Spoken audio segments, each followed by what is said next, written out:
Hey learner, welcome back. In this video, we will continue talking about sounds. And remember, sounds are called consonants. Each letter has a sound. For today's lesson, we will talk about voiced.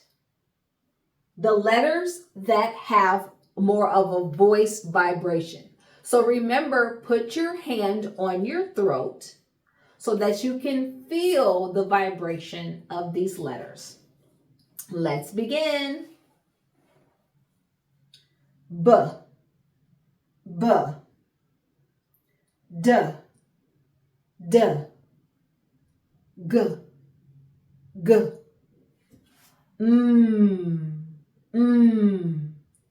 G, J, J,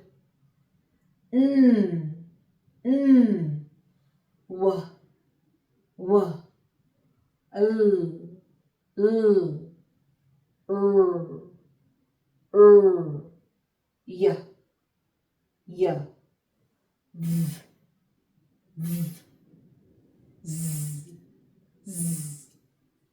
So the letters B, D, G, M, J, N, W, L, R, Y, V, Z all have the voiced sound.